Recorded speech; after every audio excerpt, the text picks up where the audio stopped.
En 2019, je signe un contrat avec la société Go Dream Comics pour dessiner Le Rédempteur. L'album, ou le recueil des 5 premiers épisodes, sort en 2020. Et si j'estime avoir clairement progressé en dessin depuis, il est globalement apprécié des lecteurs et critiques. La fin de l'histoire, sans être un cliffhanger haletant, appelait une suite que j'étais prêt à dessiner une fois la structure éditoriale rentrée dans ses frais.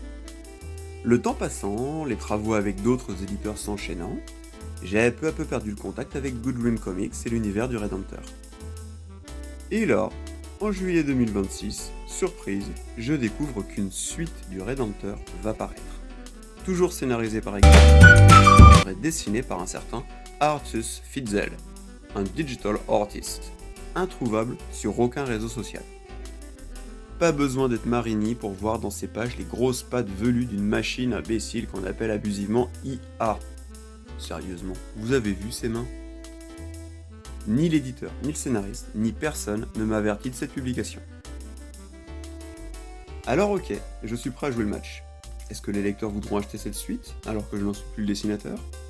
Et d'ailleurs, si le robot s'est servi de mon travail, suis-je vraiment débarrassé de toute paternité graphique sur cette nouveauté ? Et que dire de tous les auteurs à succès dont le travail a été volé pour cet album ? Sacré gâchis au passage. Au fond, je n'ai pas vraiment de rancune.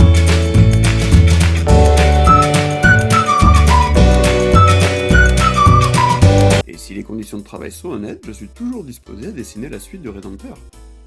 Mais en tant que dessinateur des 5 premiers chapitres, j'ai la responsabilité d'avertir les lecteurs que ce nouvel opus n'est pas de moi, et même très peu humain.